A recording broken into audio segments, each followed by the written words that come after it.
Hey everyone, welcome back to AFTV News Daily. I'm back with Cecil, who's still doing the paper thing. I just have one piece today. It's pretty annoying, actually. I can't lie. Just the one? Just the one. That's what happens when you don't prep. No, people keep... You've been running around backstage. I was trying to find the paper, but people keep hiding it. Well, I'm not surprised. That's probably what they've been doing the week I've been away, just trying to get rid of the paper. Yeah. Anyway, right. How are you guys? Let us know in the comments. Where are you watching from? All that. We're going to chat about Mohamed Elneny today. Yep. Well, I'm currently still setting up, but we will be speaking about Mohamed Elneny. Yes, we will. While you're setting up, let's just talk you through what we'll be going through today. Mohamed Elneny, a late move from Galatasaray. Obviously, the Turkish transfer window ends tomorrow, I believe. Yeah. That's what Chris Wheatley said. Ends tomorrow, which means obviously we can still sell players. We can't buy players, we can still sell players. Well, that essentially means that Mohamed Elneny could move on and we won't have the opportunity to replace him. So that's going to be the big thing we're going to talk about today. Should Arsenal sanction this move? Is it a good move for Arsenal? I'm not sure about valuations and stuff like that. But just simply not having Mohamed Elneny in the squad, is that a good or bad thing going into the rest of the season? We're going to chat about that. We're going to talk about Maitland-Niles' role in all this as well, because potentially he could fill in midfield. We've got some training picks to look through. Even Arsenal have dropped a few. You look very smiley. Yeah, Troops is in the comments. Big up Troops. Oh, is he? Oh, okay. Hey, Robbie should have contacted you. Yeah, Robbie should have contacted you. I'm trying to inside AFTV next episode, but I'll talk to you. We'll chat. But big up Troops. Big up everyone in the comments. Hope everyone's well. It's very sunny here in London. It's hot. We were filming outside for a help. Jeez, I was filming today as well outside. It was very hot, very hot. Anyway, carry on where we was at. You was at there training. Oh, there. I was just seeing Troops' comment. Yeah, big up Troops every time. Right, fair enough. And then we're going to chat about Pepe's done an interview, some updates on Vinay Venkatesham and Arsene Wenger's plan for a 2-year World Cup. No, World Cup every 2 years, not a 2-year long. Oh, I was going to say, what's going on there? That'd be mad. Right, let's get into it. Mohamed Elneny, let us know in the comments. Galatasaray made a move. Should we let him go? Cecil. I was going to say, how are you first? Because I didn't really get to do that whole how are you and... All right, we'll go straight into Mohamed Elneny. Yeah, Mohamed Elneny, Arsenal rejecting his move to Galatasaray is poor in my opinion. I don't know why they're rejecting. That's the second bid they've blocked. I think Maitland-Niles was linked to go to Everton and the club blocked that. So that's the second person now is Mohamed Elneny. I don't see. Do you know what? What we got him for 7 million.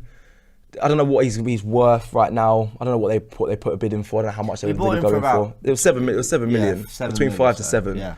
I don't really know what price they would have offered, but I don't see it'd be good business getting him out in my opinion. I'm not saying he's had a good career with us. I think it's time for him to move on.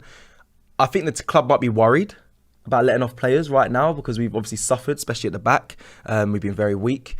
So that might be in the back of their minds, but I feel like, Mohamed Elneny, he's had his time. I think it's time to move on. I even think Maitland-Niles blocking that was unfair on the player. I think it was unfair on him. And because I don't see him, now we've got Tomiyasu, I don't see him making a feature for Arsenal Football Club. So I think the club's been a bit harsh with blocking these potential moves for these players. I don't know about you. So, they're going to get on me. I know. They started They were getting on me yesterday, actually, because I was trying to apply some context to the Edu stuff. Were you backing him? No, I wasn't backing him. Come on, I wasn't. That's what annoys the whole comment section. Were like, of course, James defended Edu. I thought he made some good points, but ultimately, you're backing him then? Yeah, I hate you so much. I'm joking. I'm playing. But I'm gonna take the unpopular route on this on anything as well. I've seen everyone in the comment section saying, "Yep, sell him, let him go." Guys, at the start of the window, I'd have agreed. Back in the transfer window where we could have had the opportunity to replace him, I'd have said, take what you can get for Elneny and Xhaka, move them on, let's replenish the midfield. But we can't bring anyone in now. So what are we saying then? We want to go into the season with injury-prone Thomas Partey. I still think on his day a world-class central midfielder, but we know he's injury-prone, has been since he's arrived. Granit Xhaka, who you know is always going to miss 5-6 games a season anyway, because of red cards and punishments and all COVID that. And all that, fair. And then you're relying on Lokonga. And I don't know what Lokonga's injury records. I mean, in Belgium it was decent. I think he did have one spell away though. He did have one spell, but anyway, that's not the point. You're asking a 21-year-old to be your kind of staple in the midfield. But that's what it's come down to at the moment. That's what it is, James. The Lokonga has to be a 30 pretty much every game sort of player, really. I want Lokonga to play. Yeah, he should play, and alongside Partey, that's fine. You've got youth, experience, you've got the potential, you've got the ready-made quality. That's fine, but we're leaving ourselves really light in midfield. That's what worries me. I know there's no European football, so Smith Rowe or Odegaard could drop in if you really wanted to. You could play Maitland-Niles there. Charlie Patino, apparently he's doing really well. He's been really well, yeah. Seen him, he was in training today as well. Well, there you go. So maybe he could step it up. I understand there's workarounds. So if Arsenal let Elneny go, I wouldn't be disappointed. I wouldn't be sitting here going, oh no, the season's ruined. But I'm just asking the question of, are we really strong enough as a squad? Yeah, well, I know Elneny's not of the desired quality, but at least he's a man who can come in and be a part of a team that wins at Stamford Bridge. Be part of a team that wins at Old Trafford. He was last season. Okay, yeah, true. But do you think that's fair on the player right now for Elneny as well? We're kind of, not that we're stopping his career, but he could go on and actually play regular football. Right now you're just saying he's just a squad player. That's what 25 Zelotti said. Why stop the man from leaving the club? We can retain everyone. Listen, that's a different question, right? We can retain. In the nicest, and I mean it's in the nicest way, because I love Elneny in the sense that he's a real professional and he never complains. He just does what's asked of him. I don't really care about his situation. I care about Arsenal's situation and what the squad looks like for us going into next season. This current season, unbelievably, it started. We haven't even scored a goal. From Elneny's perspective, of course, if he wants to go, you let him go. Yeah. Obviously, but I think that goes without saying. You don't keep him against his will if he really wants to leave, because he's not a first in the starting 11. But I think we've got to look at that other side. Like, do we want to leave ourselves that light in midfield? I hear that. Troops TV says, why did we sell Willock? So this is kind of a thing where what you're saying, well, if we didn't sell... I love how you read it as like as another comment. Now, big up Troops, man. Come on, come down to the studio, man. I told you I need this on Monday. We'll chat anyway. let me do that off cam. But big up, and make sure you go subscribe to his channel as well, everyone. But yeah, no, he's right in what he says though. Why do we sell Willock? In my opinion though, it is probably the best bit of business we did, because it was a good fee, 25 million, I think, and that's it. Wait, it was that, and it's the only amount of what's the only kind of sold player we got money from. But it's kind of left us now in I was in favour of the sale. I was fine with him going. But we didn't bring in another central midfielder. Okay, Lokonga, but that was before we sold Willock. Yeah, agreed. And we know Xhaka, and now we're entertaining, bids for Elneny. Well, I mean, look, the news is that we rejected a bid, but the fact that this is still kind of hanging around suggests that Arsenal aren't completely closed off to it, and we convinced Ainsley Maitland-Niles to stay whilst signing a right back. So what do we plan on using him for? Well, you convinced him to stay. Then you exiled him to train with the youth team players, obviously because he outspoke on social media. Yeah. There's a bit behind closed doors stuff that we probably don't know. But I think it's unfair, the Ainsley Maitland-Niles situation, in my opinion. I think he would have thrived over at Everton, and I think they blocked it because I think what was their statement is it's a rival club. But I don't. I also don't mind that. I mind the way Arsenal have gone about the Maitland-Niles situation. But it's a tough one. Bringing this back to Elneny for a second. Go on. No. I think my ultimate stance is Arteta would never sit with us and explain it. But if Arteta was here right now and he said, our midfield options are going to be Partey, Lokonga, Xhaka, and then Maitland-Niles is going to come in and be part of the squad. He's going to be one of the 4 midfield options. And if things get really desperate, you can put Tomiyasu, who's played in midfield, Chambers has played in midfield, you can bring Odegaard back. We can find a workaround, but ultimately, we're going to sanction the Elneny sale because Maitland-Niles is going to make up that 4th member, although he'd be playing far higher up the list for me. But yeah, I'm cool with that. That's fine. But I don't have any assurances from the club that that's what he wants to do with Maitland-Niles.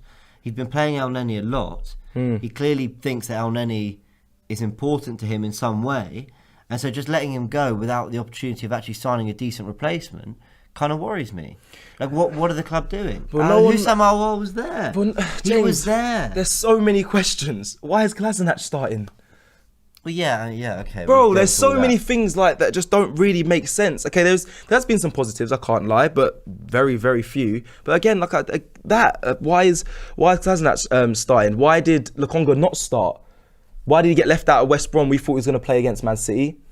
never saw him at Man City. Like, what? There's so many questions around this club right now. I don't know what's going on, honestly. Let us know in the comments, guys.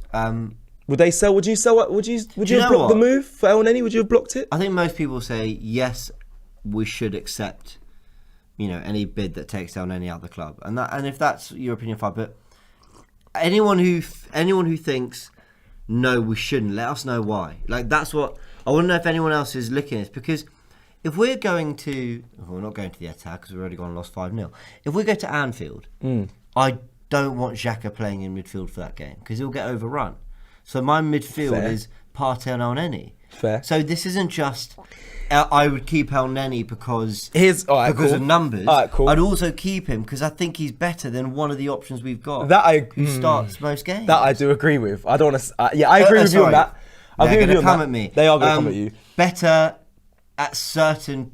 But you don't have to. Come on, you don't have to explain yourself on everything you say. But that's cool. Listen, my argument, know what they're like. I know, but this is what it is. Here's my argument, though, is the fact that we have no cup. Well, we have obviously cup competitions, but we have no European football. We're not doing midweek weekend. I think letting Elneny go, considering we have less football, it's a calculated risk. I know players have been injured. There's been COVID. There's been a lot of COVID and people missing. But this season we shouldn't really be stretched. We shouldn't be stretched. We probably will, because this is Arsenal Football Club, and we're struggling right now to bed a strong 11. But we shouldn't. Shreth sent a super chat.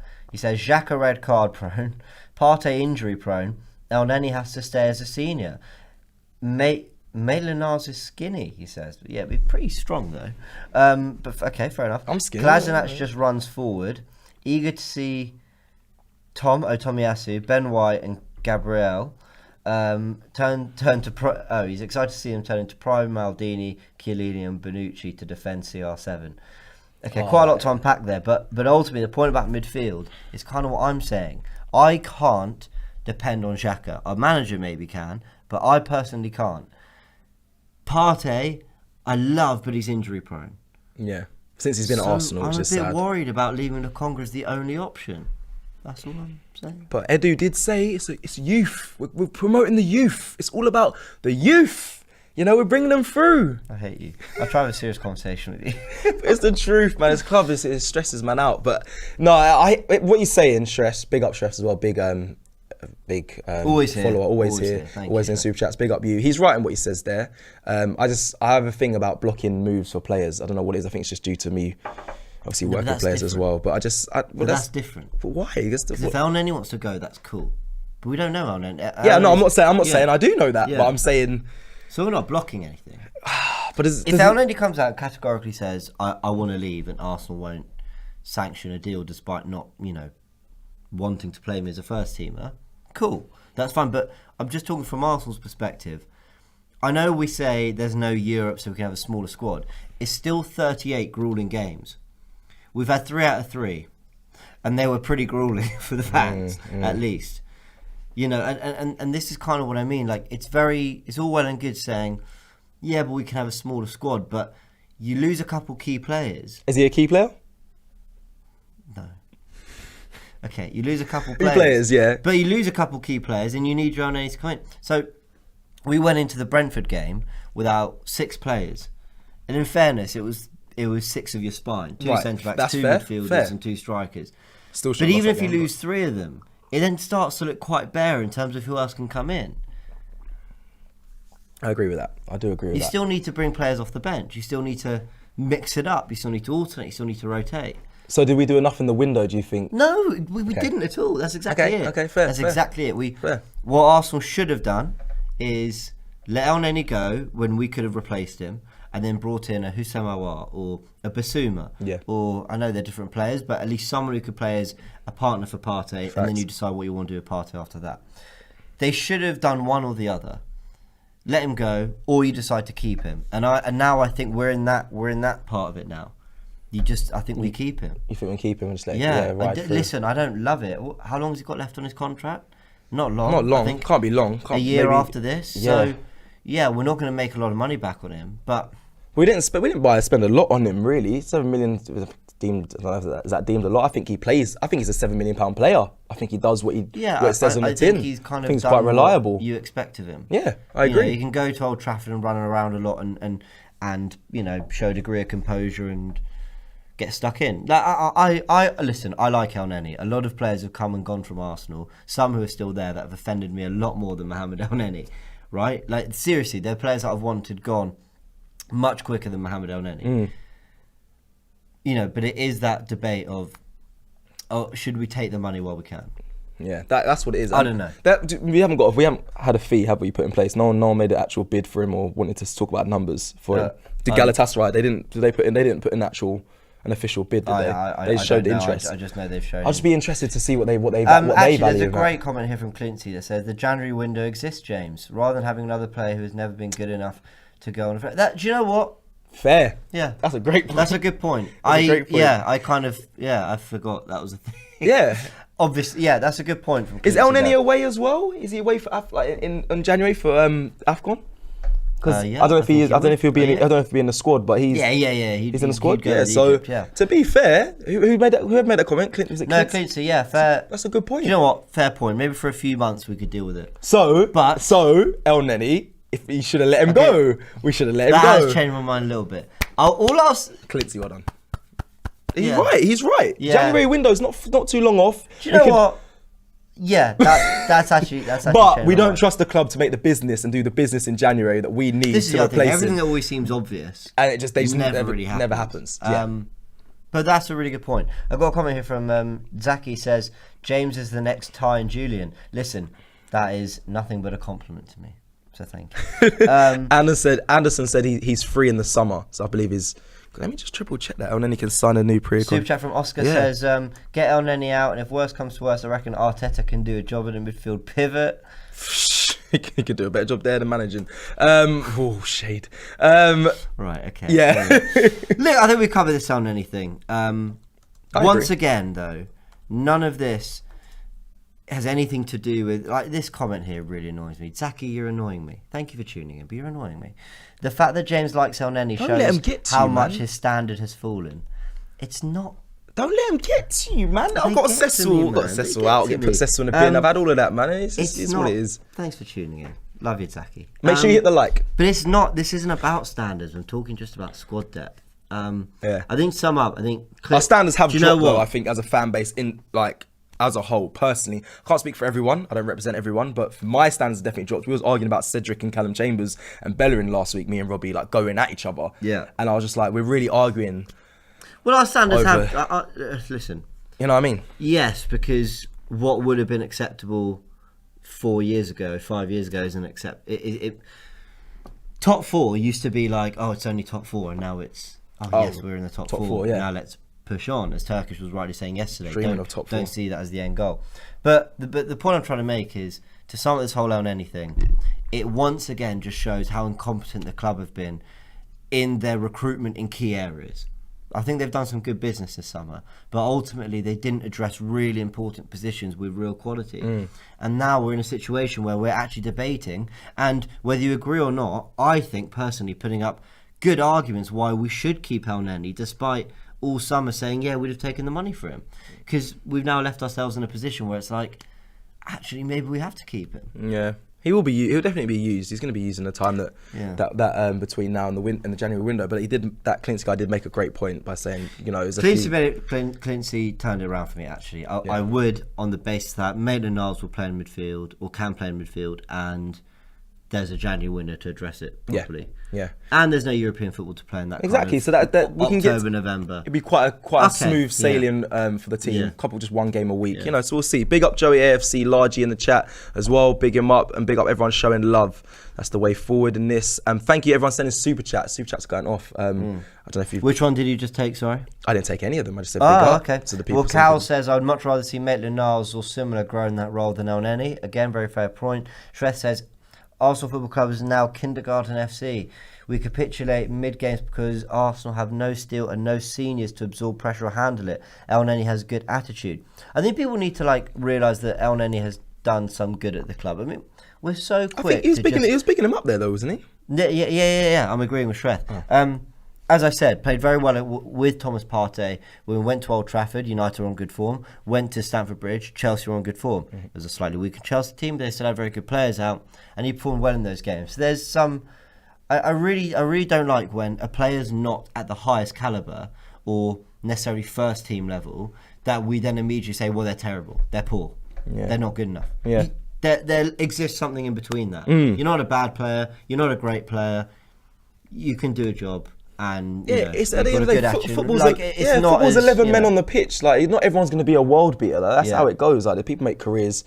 There's people in football that make careers just from hiding, just from not even picking up the ball. But there's players that are used for specific things within a system. And Elneny, not all the time, but he is a great squad player. When he comes on, like I said, he does what it says on the tin. He's safe. He passes sideways, but at least he keeps the ball. I think. And sometimes that's infuriating. It can be very annoying.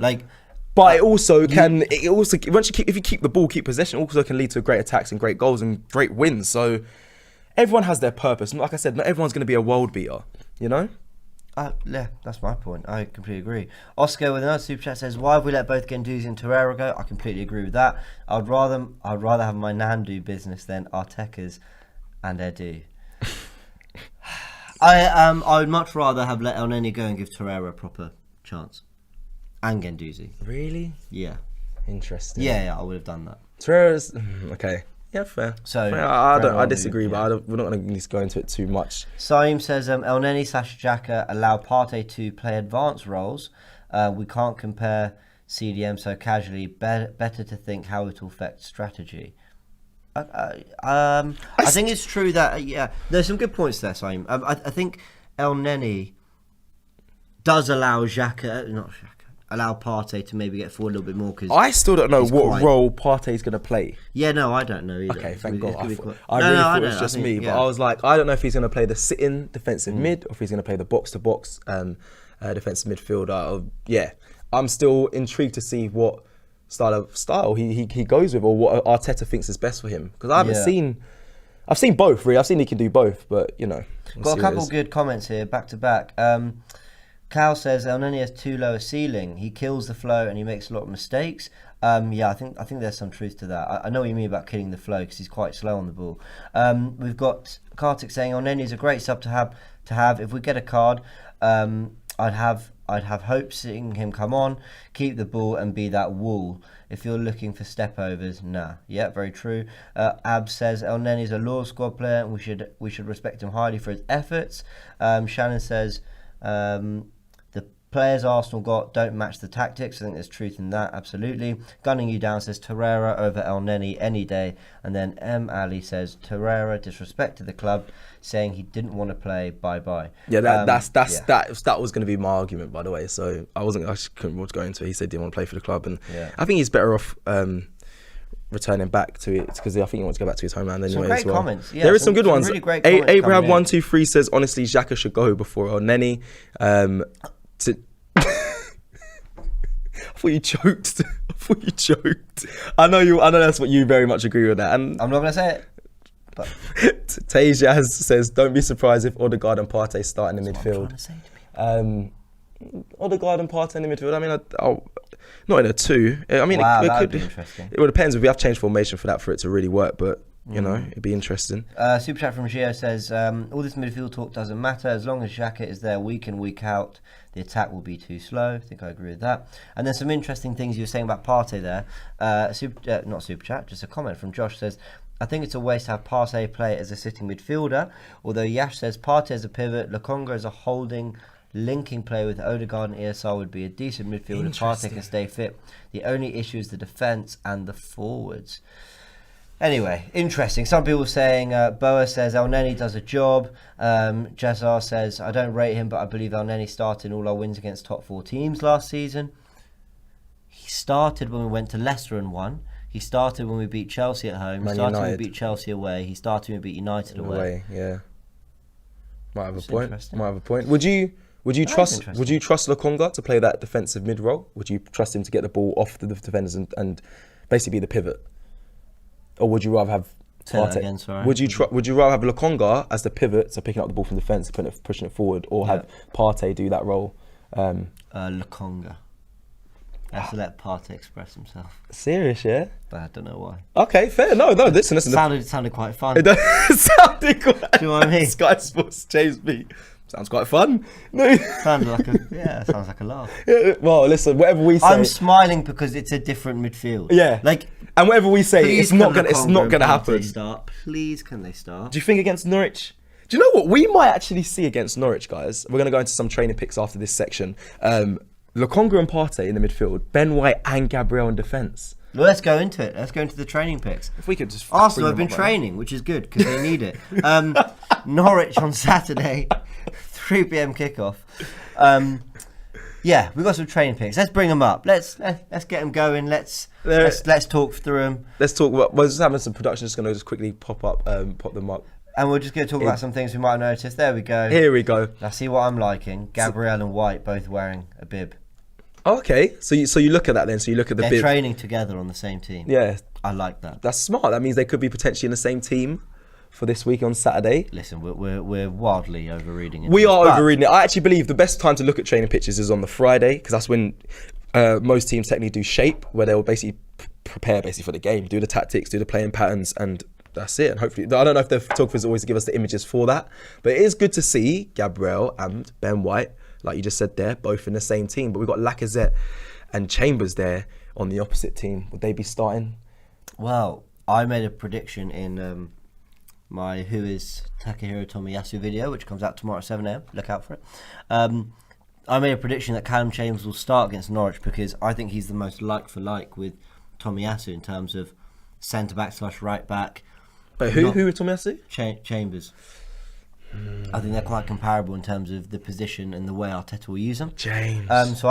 What? I no, that's fine. I guess that's what you read. Yeah, okay, fair. I just don't. I think and hope Tomiyasu will be a real upgrade.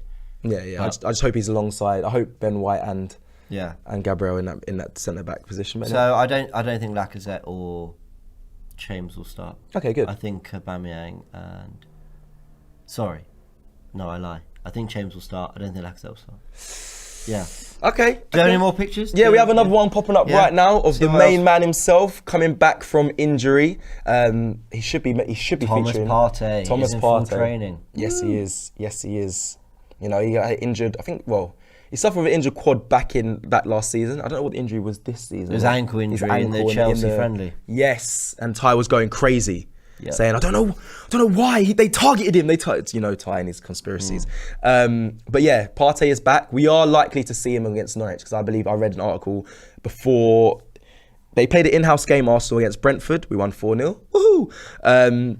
And they said he wasn't able to feature, but he should be fit and ready to play against Norwich on Saturday. Man, we missed seriously need him back. Yeah, we do. Seriously need him back. How many picks did you get? I know you were the one who's getting all the picks. I've got one more cheeky pick. One more cheeky pick. Okay. We got Pepe, Nicolas Pepe. Now we're going to speak about him. He did an exclusive interview with Arsenal, speaking about. Sorry. Exclusive interview, Ross. I love that pick. Oh yeah, him chilling. Look at that face. That's him saying, the manager doesn't like me. I don't know why. The manager doesn't like me. I've had enough. That's someone who's fully like, yo, this 20th place has nothing to do with me. Do you know what? People in the comments, while we're here, I need some laughs. Caption that photo just right now, quickly. Give me a little caption in the comments. This photo of Pepe with his knee up. And if you're watching this late on repeat on +1, put it in the comments. After, here we go. Pepe looking at Arteta. Pepe he looks like he's done. He just seems fed up. 72 million. Is this England? Hold on. It's none of my business. Oh my word. Pepe seeing Emery.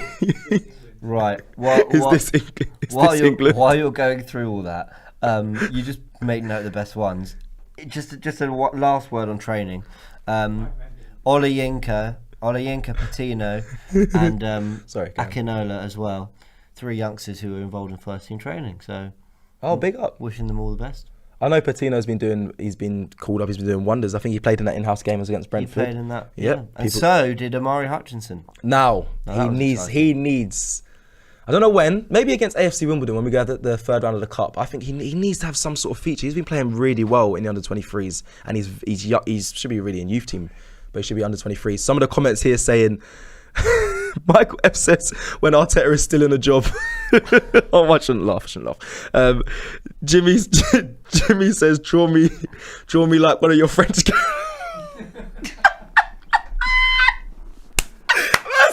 Draw me like one of your French girls.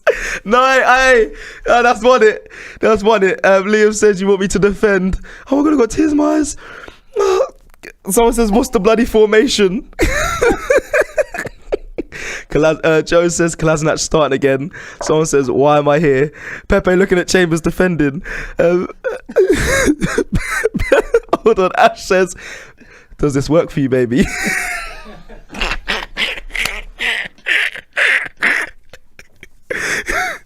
Alright, no, stop this, because I'll die. I love you lot, you know. I love this show, bro. I swear to God. Big up everyone in the comments. Man said, draw me like one of your French girls. I got tears. That's the top comment. Draw me like one of your French girls. Is this okay for you, babes? Right. Back to the news. I got tears. Okay, here we go. Ooh, composure, professional, Cecil. You're on a big channel, you know. All right, here we go. So, ladies and gentlemen, Pepe, he did an interview with Arsenal. He had a little interview. We're going to speak. I want to take out some of the comments that he said. It was about the fans. Someone put Pepe watching Don Robbie dancing for the Partey fans. That's fully doing this. Anyway, right. Here we go. Right, so Pepe. Pepe said, this is from the Arsenal website, on the day that the Emirates Stadium welcomed back a capacity crowd, there's quite a lot of this, so bear with me, back a capacity crowd in the Premier League for our match against Chelsea, we heard from Nicolas Pepe about the best atmospheres he's experienced in his career so far, his early days playing in the hood, and what he loves about English fans. Now, I'm going to read this out. It says, for evidence of how much Nicolas Pepe is energised by playing on front, I think he means in front of live crowds, just cast your mind back to the final 2 games of last season. Now, some people say I have a Pepe agenda, and you know, they say that. I get it. I do. I just want to see him more consistent. But everyone's argument is, look how he played towards the end of the season, last season. We were at the game against Brighton. He had a great game. He did have a great game. I think, and this is what it's saying here is, in front of crowds, that's when he excels. He clearly is a confidence player. You can just look at Pepe and you can see that he's a confidence player. He seemed very confident in that pose earlier.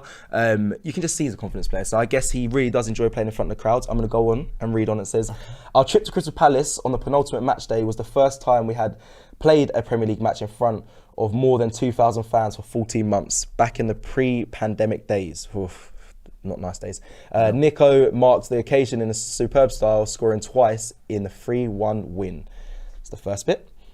It goes on to say, 4 days later, the supporters of 10,000 returned to the Emirates Stadium for our last game. Where was that? Big up. Last game on the campaign against Brighton, and Nico, once again took centre stage, netting another brace. Did he score 2 goals?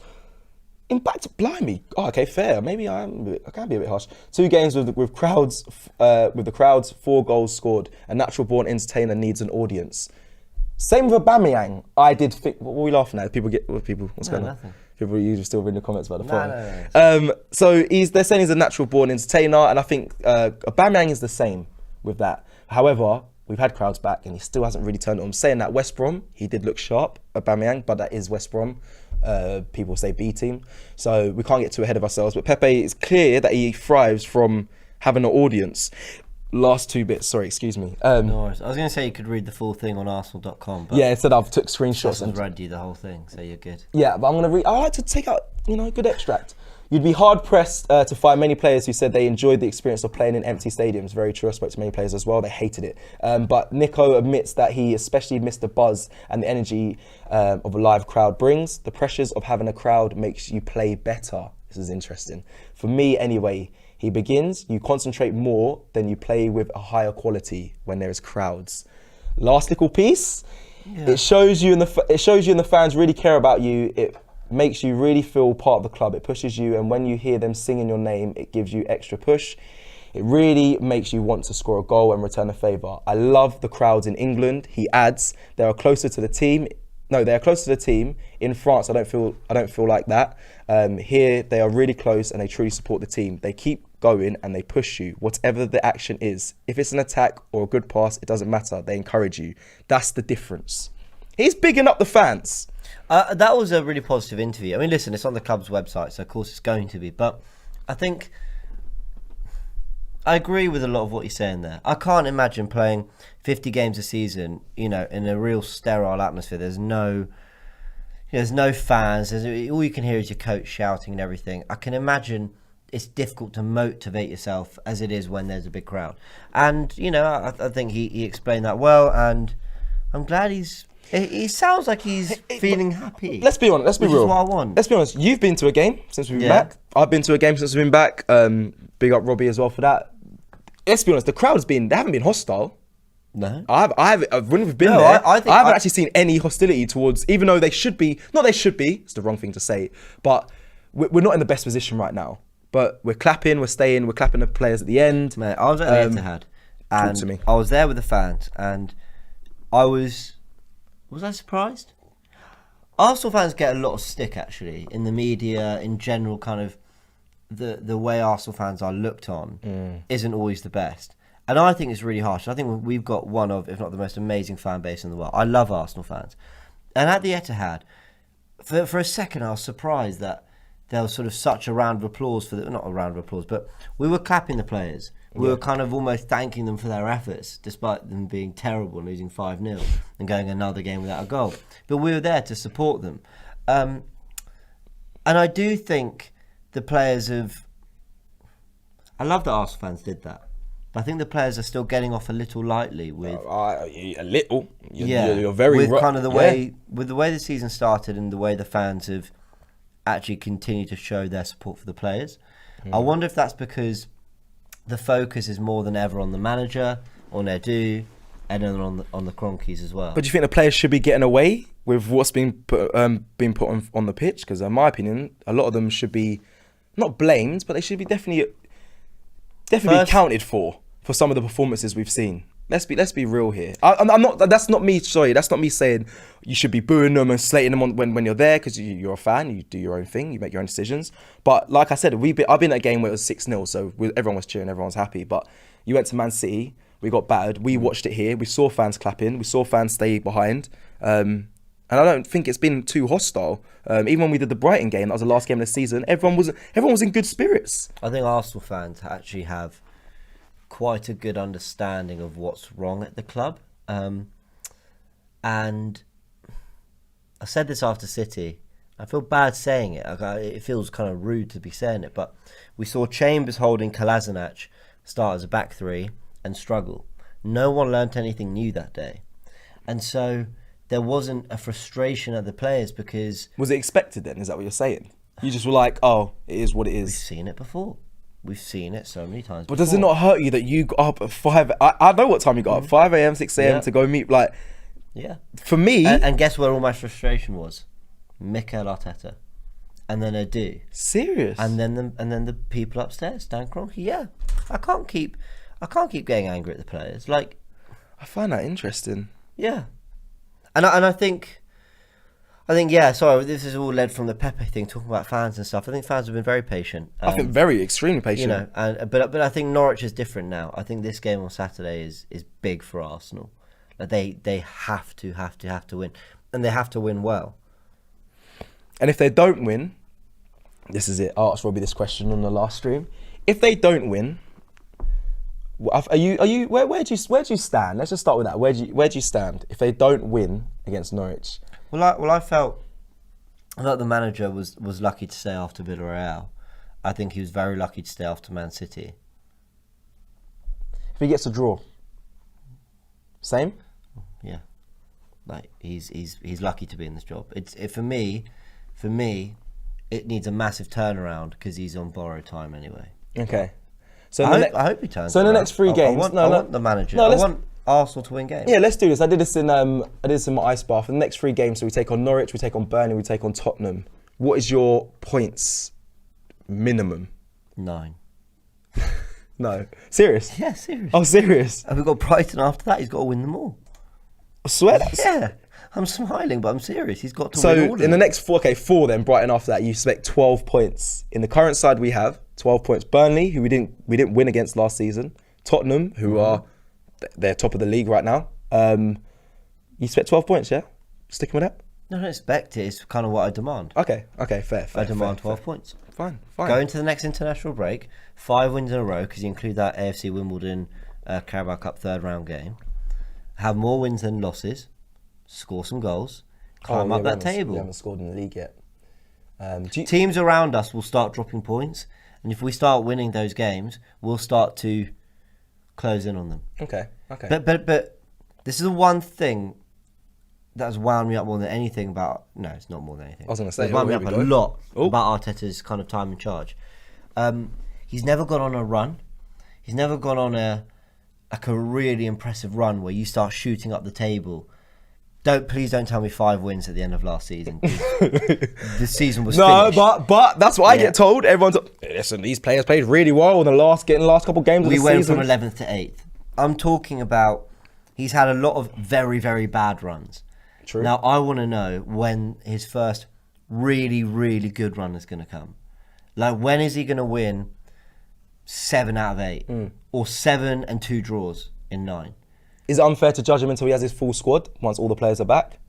No, because we've seen enough over the last 2 years, and also I no. didn't expect that answer from you. Well, no, but No, I wouldn't expect that. You've been away, you've had a little thought, and just think, that's it now. It doesn't matter. Even if the players haven't been available, you just think you've seen enough. Which my opinion on football is why when people say here, I've seen in the comment section people say, are you going to apologise for what you said last season, blah, blah. Last season was last season. I felt differently 6 months ago to how I do today. I've got more evidence. I've watched more football. I've learned more about this manager, about the players. He has gone on several very, very bad runs. He's won an FA Cup, and he's also had several really bad moments. Do you believe there's a good coach in there somewhere? Because Pep still rides for him. I used to a lot. I know you did, and even you used to speak to me, and I used to be like, yeah, you know what? Potentially, he might have something there, but so you don't believe that now. Like, this comes to the end. Because Pep, like I said, I know Pep. People will say he's going to back him. But for Pep to say, he is a great manager. What job Arteta gets after Arsenal if he, when he leaves one day. I think Arteta will prove a decent manager. Yeah. Okay.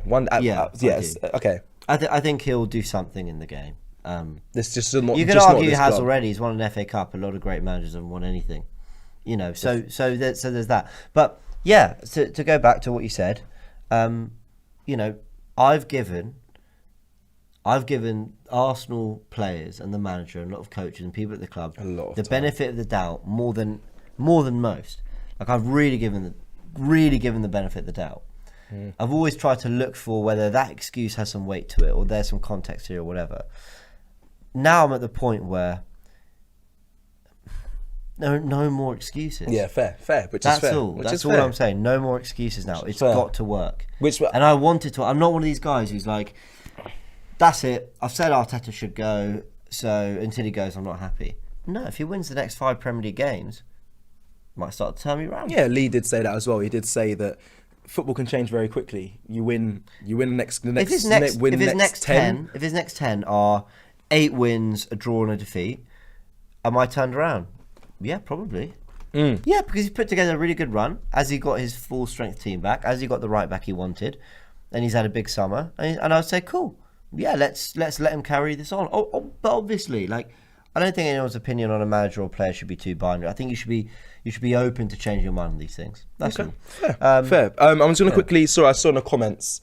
Someone said, I love the comments. They're on top of the news as well. Someone said, check Chris Wheatley's tweet against about. While you do that, while you look that up, some other news from today was that Vinay Venkatesham has been reappointed to the European Club Association Board. What does that mean? I don't really know, but I believe it's the board he left for Arsenal to form part of the Super League. So he's been added back. Daniel Levy as well was a Spurs. So I suppose it's a case of you get forgiveness quite quickly for trying to start a Super League. But anyway, some interesting news there. Before we talk about Wenger's World Cup, I'm actually getting angry. Do we get any respite from this?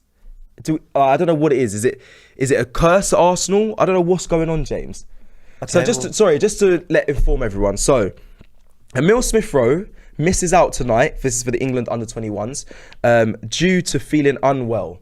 It's not COVID, but he's out. He could be back in time for Saturday, but come on, man. Do we get any it's always Arsenal. COVID, sickness, injuries. Yeah, and an opportunity to play for the England under-21s, which would have been more game time for him, which he'd have liked.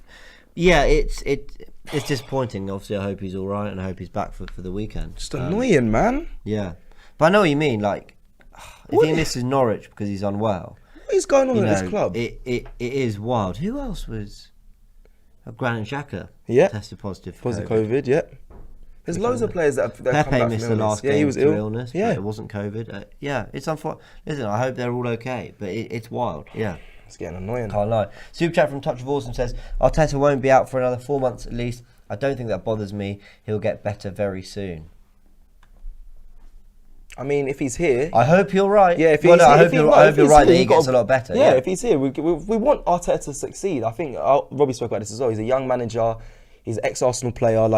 We want to see him succeed, so we've got to get behind him while he's here. That's just how it goes. GP says... Ironic, no. ESR as a kid, cut him some slack. We're not criticising Smith-Rowe. Oh, bro, I'm not worried. Yeah, it's just annoying. Everyone keeps getting sick, and we need these players. As I said, he'd be disappointed to be missing the England under-21s. That's a good opportunity for game time. Right, let's end. We've got about, what? 10? Yeah, 10 minutes left or whatever. Let's talk about Arsene Wenger's plan. Yeah, break this down to me, because I read this, that he had this. In fairness, I actually don't know if it's Arsene Wenger's plan, but I think he's supporting it. FIFA, Wenger, whoever is a part of what I think is a personally ridiculous plan. Would you take him back? As an interim manager? No.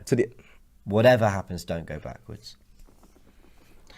The question was, would Arsene Wenger do better with this group than Arteta is? Yes, he would. Yes, he would. But we wouldn't take him back. No, you don't go backwards. That's a good answer. Me and Robbie struggled to find an answer for that. So interim manager, you wouldn't have him there to the end. Don't go backwards. Huh? No. There's gettable managers out there.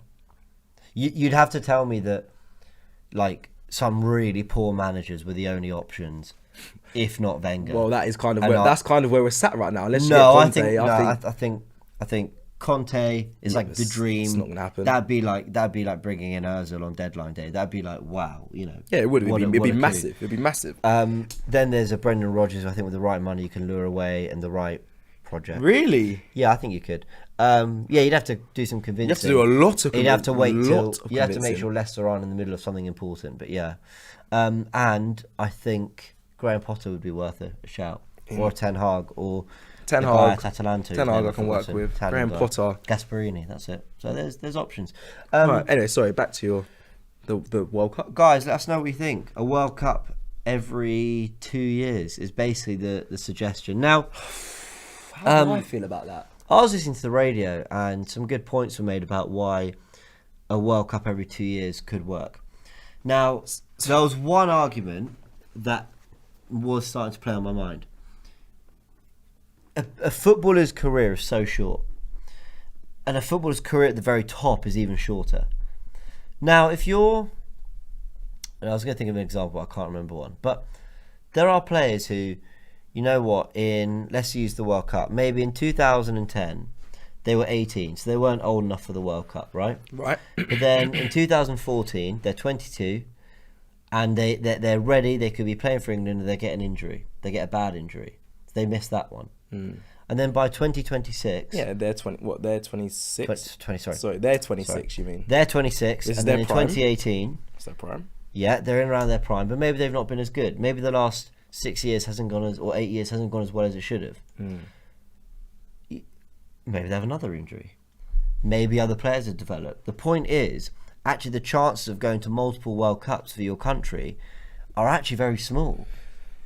Where does the Euros go in between this? If the World Cups this is what I'm saying. That's a lot for me. I do like the idea of it as a. I think it would go. I think it would be in between the World Cups. So it would go like World Cup, Euros, World Cup, nothing. World Cup, Euros, World Cup. That is crazy though. Listen, I hate. For us as a fan, you might be like, oh, that sounds quite interesting. But I mean, as a player, they'll be. I don't think they'll do. I don't know. I don't think they'll subscribe to that. But I don't know. What do you guys think? I saw someone say, yeah, every 2 years will be wicked. 2 years is good for all players, says Steve. Reggie says every 2 years will kill its spectacle. It's a lot of football. Think about it. Let's be real. Okay. Do you know what? It's difficult. Sorry, James. Let me speak. It's difficult because, in a sense, that Arteta complained about players being unfit when they had midweek football and then weekend football. They said it was a lot on their schedule as a player. I'm gonna be honest. I never got to that level where I was doing Champions League nights and then playing in the Prem. But I played football throughout the week, on weekdays, Tuesday nights, cold Tuesday nights, then playing on the weekend. For me, it was fine, but I think when you get older, it does tax on your body. I understand that. But then when you've got international breaks as well, I think that's where the players really do fatigue. Travelling abroad, playing with their team, going to place. I know Aubameyang definitely was affected by it last year. He was sleeping on airport floors. I don't know. I don't think it's, for the player, I don't think it's the best. As a fan, it'd be great. Someone says Cecil Sharp. Love. So yeah. It's not for me. It's not for me. From the player's perspective, it's too much, as you've touched on there. From the fan's perspective, it's so special having sport. Having something like the World Cup every 4 years. Thing is, people will point to others. The Olympics every 4 years. The Ryder Cups every 2 years. The Wimbledon's every year. All the slams are every year. You know, the Champions League finals every year. That doesn't ruin the spectacle. No, it doesn't. It doesn't. But I think it's different. I think. Do you know what? Right. When you're talking about a whole month or 6 weeks of football, a World Cup, you know, a whole World Cup. Yeah, a whole tournament. A whole World Cup every 2 years, with the Euros in between. So sometimes you're going to have World Cup, Euros, World Cup 3 years in a row. And do you know what? Doesn't work for me. After what I saw the English fans, how they reacted in the Euros after, they don't deserve it either. Sorry, I said it. It is what it is. For me, after we went out in the final, yeah. I think Just what joking, made Cecil. Peace. what made the summers, what makes the summer so special when there's a World Cup and a Euros is that sense of this doesn't happen often. And by the way, guys, we still have international tournament football every 2 years. You still have a World Cup and a Euros. Yeah. So you have something, then you have a year off, then you have something, then you have a year off. And with the pandemic, obviously the Euros was pushed back, so we got the World Cup in just over a year coming. So I don't know why we're trying to cram so much football in. When do they get a break? I don't know. Pedri for Barcelona played the whole season for Barcelona, then the Euros and the Olympics. Yeah. Came back to training 2 days early, apparently. Yeah, it's mad. That is crazy. Even Martinelli did that. He come back from Brazil and he came back early as well. I suppose he's young, so I understand that. But it's a bit crazy. You talk about next year's World Cup. Next year's World Cup's in December. November, December. In our winter. That's going to be completely different how we're going to take that in. They're going to pause the Premier League. I don't know the exact plans. Yeah. But I'm sure that is what was being said. I think that is a bit. That's but I'm seeing it here. Drew says it loses its value if it's every 2 years. Exactly. LHS. I hate that idea. It will destroy the special feeling. That's exactly it, guys. I mean, big spectacle tournaments are better every 4 years, says Alexander James. I agree with that. This is. Yeah. Michael says fully agree. We don't deserve to ever host a football tournament. We was disgraceful that day, and that as well. It's harsh, but I think it's the truth. It was awful. It was awful after that final. Some of the scenes, but Seti says new hosting countries need more than 2 years to prepare. In fairness, it didn't quite work like that, but I get your point, Seti. It's like that's a fair comment, isn't it? No, because they still know years in advance. Okay. You don't find out in 2014 whether you're hosting it in 2016. But it's still a bit of a mad rush, to get everything prepped. Well, it means that there's more hosts. Yeah. Double the hosts in that time. And there's Euros as well, doing double the amount of work. Yeah. Well, not double the amount of work, but there's double the amount of work going on in terms of new infrastructure being built, more being planned. It's, we also. Oh God, I'm gonna sound like really Mr. Boring here, but the environment and all. We don't really want to be flying everywhere all the time. Do you know what I mean? All right, yeah. I'm with for unnecessary things. I agree. Do you know what I'm saying? I get annoyed when you hear, Arsenal flew to Manchester. I don't think they have for a while, but you know, it's like Back really, in the day, they used to like, have come it, on, really can't get the Barcelona train. All right. But I don't know, just No, like, I respect it. just like little things like that. Like I think Big up James people B. need to, Save like, the world and that. Come on. You think about these things. You know what I'm saying? No, it's true. It's true. Well, that's it, guys. That's kind of it for that. The World Cup every 2 years. I think we kind of got a general consensus. Some people saying yes, some people saying no. What did Alpha say? James and Cecil, every 2 year will make the World Cup lose its value. Yeah, and excitement. I agree. I do agree. But yeah, big up James as well. Someone says love that, James. Yeah, Gunnar Vettel, and that is a good point. I wouldn't even thought of that. So that's a very good point. I don't know. It just feels. It feels like it feels money driven. It feels money driven. I understand the idea of more teams will play because there's more qualifying rounds, there's more chance that countries get to play in a World Cup and everything. And I get that. But do you know what? And we need to stop trying to make everything like really fair for everyone. Like, as in, football should be fair. Everyone should have a level playing field. But if you're not good enough, you're not good enough. Do you know, wait. Sorry to cut you, James. Just leave football alone. Sometimes I just think, what are we doing? Super leagues, changing the game. Like, just it's fine. It's fine. Leave it alone. A lie? Leave it alone. I think we don't need it every 2 years. I don't love the new Champions League format coming in either. No, we don't need it. So I think there's too much. Just leave it alone. Yeah, there's people. You need to adapt, right? You need to adapt. You need to make changes and go with the times. Lots of sports are changing. Like cricket brought in the 100 to get people used to, or get fans involved in a faster style of cricket that might appeal to them. That's the 100. Tennis is trying new systems of shorter sets, shorter games, quicker games. You know, different size court, things like that. Well, maybe not different size courts, but no tram lines, whatever. This isn't a tennis channel. I apologise, but my point is, you've got to try different things. You've got to try and mix it up, and I understand that, but I don't think just making the World Cup more frequent is the way to do it. Agreed. And lastly, I'm being a bit bitter as well because there's not many Arsenal players in the World Cup team. Okay, I'm gonna be honest. Oh, light bulb moment. A really great way of adapting. James for and adding, FIFA and adding president. More, and adding James more for FIFA international football. They already did it. Nations League. Oh yeah, they did. The Nations League means less friendlies, and there's a degree of competition. You go up and down leagues, and the winners of the top division go into a semi-final and a final, which is being played in October, and Italy are in it. And you've now got Italy, Belgium, France, and Spain. Is it Spain? Yeah, Spain. I think playing in a semi-final for the Nations League. Portugal won it. They seemed to enjoy that, and it was good fun. And there you go. It's an extra tournament, and it's like the third major, international tournament. Yeah, fair. You should apply. Then you got the confederations or the. You should apply for the board of FIFA, James. You know, you should just tell them. Yeah. Tell Wenger, chill out. I'm sure a year at AFTV is the kind of experience they're looking for. Maybe. Guys, thank you for watching this episode.